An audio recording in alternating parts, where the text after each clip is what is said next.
We are on the big picture stage, and I can tell you're getting hungry. I can feel it. I just heard a tummy rumbling, or is that all of you moving? We'll find out. All right, so this is where we ask the big questions. One of those questions is what it takes to succeed in modern banking. Exciting subject, right? One word that comes up a lot in that conversation, a fun buzzword that we all love very much, omni-channel.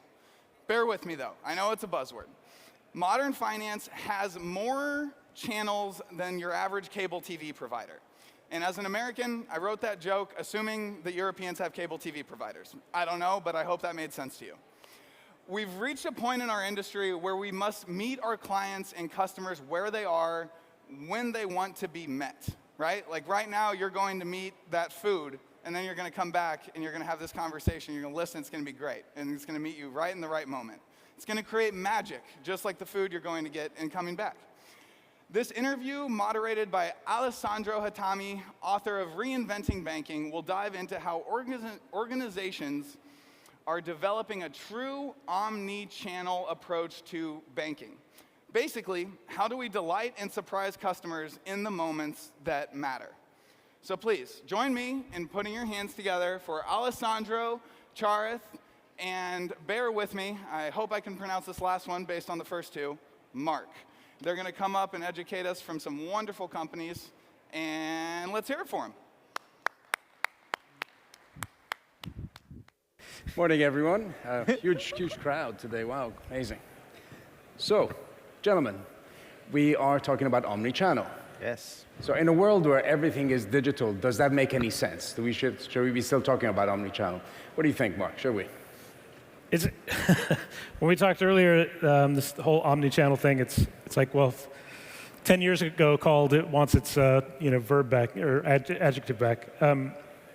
It does make sense in the sense that it should convey this idea that customers are able to access products and services across lots of different access channels.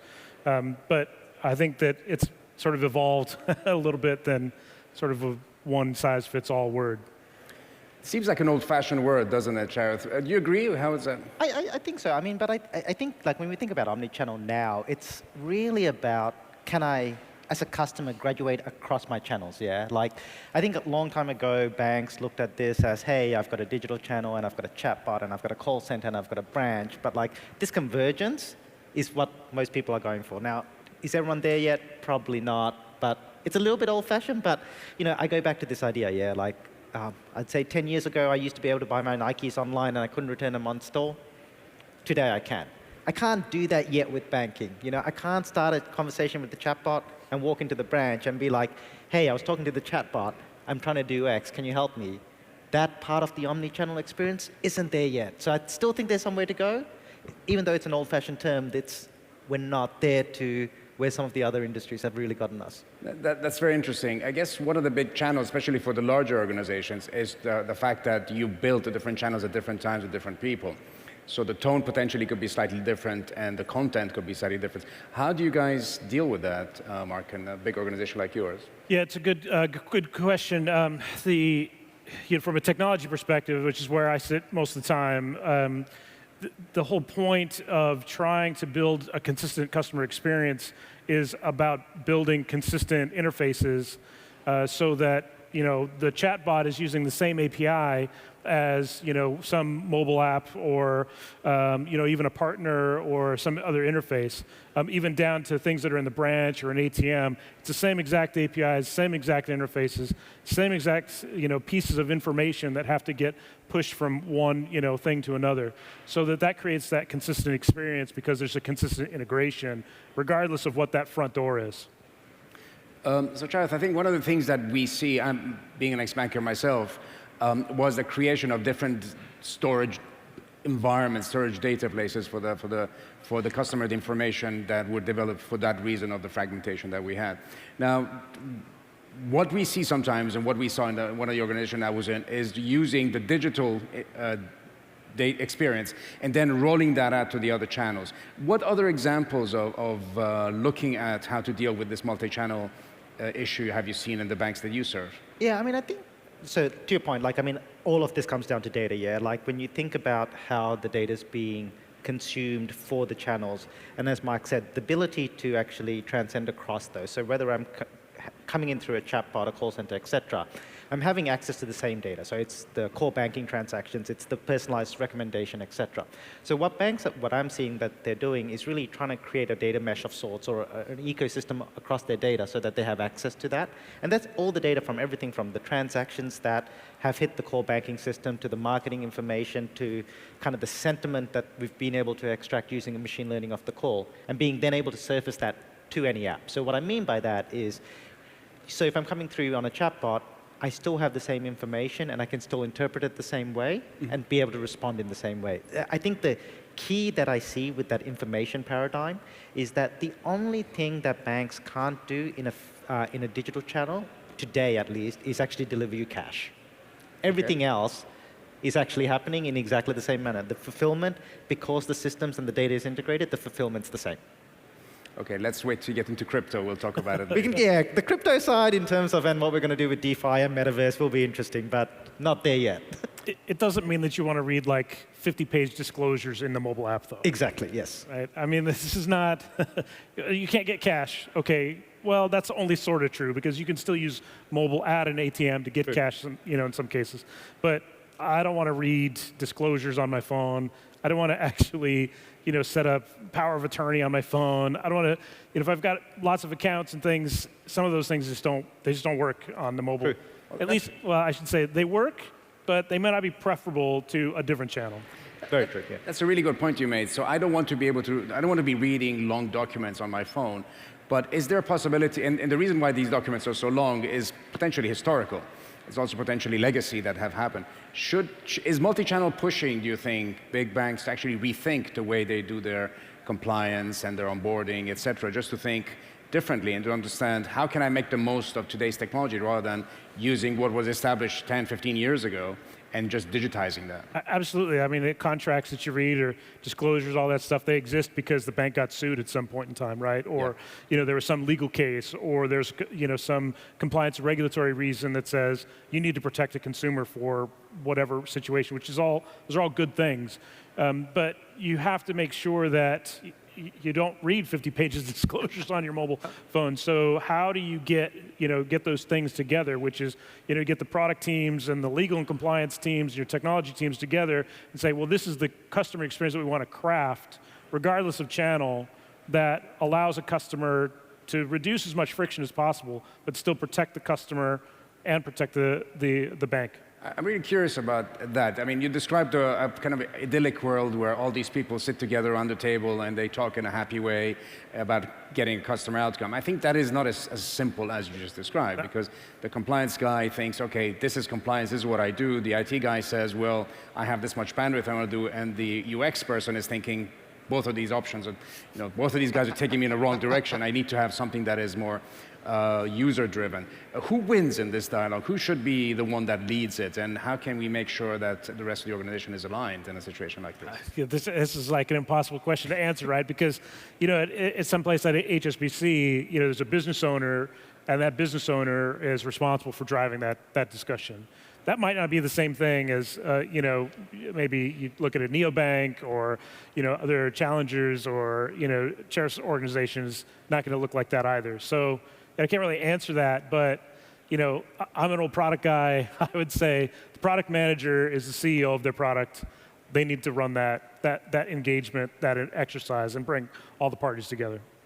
So Charith, you have experience in this, right? So what is a good model in your mind to solve this? Yeah, I mean, I don't think there's it's unfortunately, it's one of these it depends kinds of answers, as you could imagine. Like, I think each bank takes a different point of view, like depending on their risk profile, depending on what their compliance function is. I think what's interesting, and you touched upon there, Mark, like no one wants to read 50 pages of documents on their phone. I mean, I don't want to read 50 pages even when I walk into a branch design, okay? So when you think about that product design and that broader activity, it is more about human-centered design in terms of how do you consume that information and how can you actually provide that in a way that consumers can ask questions of the information. So that's what we're seeing some banks look at. Like, as opposed to saying, okay, I need to give you yes, from a compliance point of view, I need to give you this information, but then I'm trying to make it simple for you to ask questions of the information so that you can get answers. So what will my fees be if I overdraft without having to read to page 46 to understand the fee structure? So that's the difference that I see. So yes, there's a mandate that says we have to do it, but then how do I build in human-centered design into the process that makes it easier for me?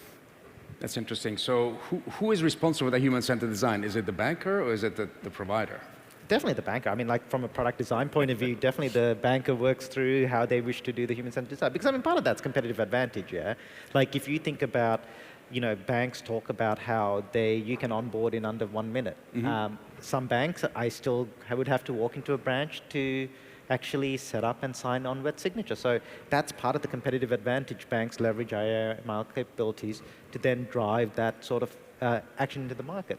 So I guess you get exposure to a lot of solutions that a lot of your clients do. Do you see it as part of your remit to actually help your clients improve using the experience that others have made? I think where we help our clients is definitely on how to do a project, not the intellectual property of the customers themselves. Okay. So if you think about it, like how would you actually be able to set up a cloud capability, or how should you think about deploying AML? But like when like HSBC and other customers of ours love talking about what they're doing and how they're doing it, because I think it is really about a community that we see, like the education. So when you go to some of the AWS summits, or even here, like a lot of this is educational about how to do things, which I find is really good, because essentially what that's doing is lifting the entire financial services community in an anti-competitive way, because ultimately I think our goal here, when I think about the banks and the payment companies that I work with, it is to deliver a better product to our customers in the end. Very good on bordering on advertising, but... I thought that was on point. Marc, a question for you is that obviously you guys work with each other. How safe is it for a big bank like you to work only with one provider? They are amazing and their security, and now with the whole Ukraine discussion, there's a lot of debate about an increased risk of hackers from across the other side of the Russian border. How comfortable are you as a big organization to work with one provider that could potentially be hacked? And should a big bank be thinking about having more than one cloud provider to be able to provide this sort of? Absolutely. We're a multinational global bank, and we operate in places where we can't use AWS. So we have multiple providers today. I don't think that's going to change. I would say that, at least from my perspective, the reasons around that are, not necessarily single source security providers or things like that. Security may not be the only driver there. Certainly a consideration from an architecture perspective. But regulatory, market requirements, these drive those decisions as well. So I guess the question is, you, Charith, knowing that they are going to be using more providers, will you make them easy to use more providers, or do you create a lot of stuff that lives only on your platform that cannot be transferred easily to create more stickiness to you rather than the other? I don't think it's about stickiness. I think what we focus on is how do we provide a really good set of services that our customers want to use that will help transform their business. Like when we talk to banks all the time, like I think usually what most banks do, and HSBC is I think very similar in this, is that they usually pick one cloud provider initially, and they actually learn on how to move to the cloud. And then over time, they'll decide whether they need to actually have a secondary cloud provider or not. But really, what we find is, as customers make that transition onto the cloud, they pick one, they build on that one, they build on what is native and what really helps them drive business value, as opposed to kind of this esoteric view of lock-in. Like, I don't think that's where people are really concerned, because a lot of what we do is on open frameworks as well. Okay, very optimistic. That's really good. One of the discussion that we often talk about is embedded finance. And embedded finance would mean that the bank is actually part of somebody else's story, et cetera. How do you see that in a world, if we're talking, again, the concept of omni-channel, do you see that as a channel, or do you see it as something completely different, Marc? This is, this goes back to the, we talked about earlier, one set of APIs, one set of interfaces, one set of integrations that allow you to expose that capability, whether that's in a mobile app or carrier pigeons or smoke signals or whatever. As long as there's an API. You heard it first here: smoke signal banking. That's not environmentally friendly. That's correspondent banking. That's right, correspondent banking. Right. You bring it back to the integrations, the interfaces, the capabilities that you want to expose, and try to be as consistent as possible. If you can't be consistent because there's legacy you have to integrate to, or there's a brand new thing that you want to pull in, that's fine. Then you've got to make sure that you're providing that consistent experience to the customer and giving them the value that they want out of that particular channel. But in a way, embedded finance is the relationship with the customer is no longer yours, is the platform that you're in, is it not? Or this is some of you guys might be familiar with matrix organization design, right? I have multiple bosses. I might have 2 dads or 3 moms or whatever. A customer is going to have more than one customer relationship, right? It's not. This is it. You can't have a relationship with Amazon because you have a relationship with HSBC. You have a relationship with that embedded finance partner, and you have a relationship with the bank. Sounds like you're not worried about it at all. Let's just bring it on.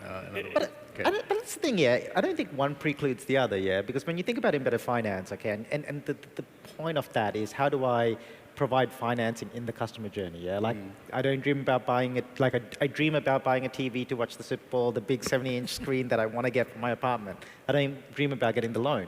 Now, nothing stops the bank actually being branded in that journey to do financing. So you're not changing the relationship. It's not always has to be white labeled, yeah? So I think that's a strategy decision as opposed to a fundamental predicament that. So you're saying there's not a standard. Every single one of these instances. Yeah, because each you've seen like whether you look at a firm or Klarna and others, or you look at some of what the banks do with small businesses. Like each takes a different approach, whether you're white labeling or whether you're not white labeling, and that's a strategy and a brand choice, I feel. But to your point, Mark, like the APIs are the things that enable it, and then it lets you unlock that strategy whichever way you want to go. Yes, thanks. That's great. One of the questions, one of the concepts that we talk about when we think about omni-channel is a consistency of user experience coming out. In a world of banking as a service, so that you, in theory, through HSBC, you could be channeling services provided by others. How do you control that? How does that become a doable proposition if the service is provided by somebody else that you don't control?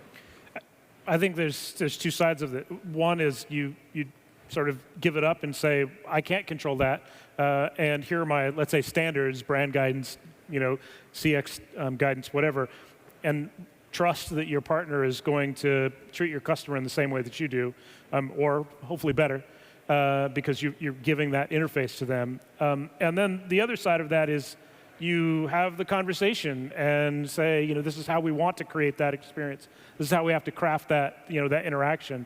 I don't know if there's sort of one or the other. I think there's somewhere in the middle, but that's a conversation to have. And I think that especially banks are going to have a harder time just giving up that interface and say have at it. But I think that access to markets, access to customer is going to drive more of that behavior when they trust that interaction is safe, secure, positive, valuable. And I'd like to actually think about one last concept with both of you, which is, we talked about omni-channel for customers. How about omni-channels for potential customers or customers that aren't yours? How do you use an omni-channel solution for people who are not your customers? And how can you provide them a solution that is personalized if they're not with you? Yep. And I think connecting to other sources of data beyond the financial is a way of doing that. So I'd love to hear your perspective on it. Yeah, definitely. I mean, some of the banks that we work with do look at this area in terms of, how do I look at a highly personalized activity outside of that, potential customer.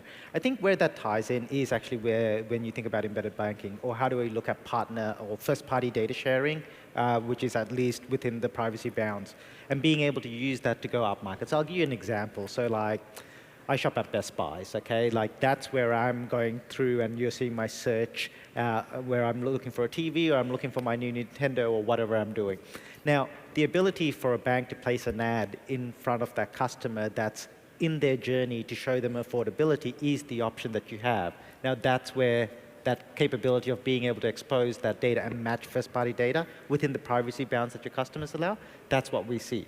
Now, the same thing happens on every other channel as well in terms of how do you personalize, but that's a really good example of how that data comes together to drive hyper-personalization at that point of dream. So it's interesting what Charith said. He mentioned the word ad, but it's just really communication. Do you think that that is the better way of looking at it? You're not trying to sell something, you're trying to have a dialogue, is it, or is it the same? I mean, this happens today. This term embedded finance is sort of, squishy. So, an ad or, impressions, conversions is the ultimate goal, right?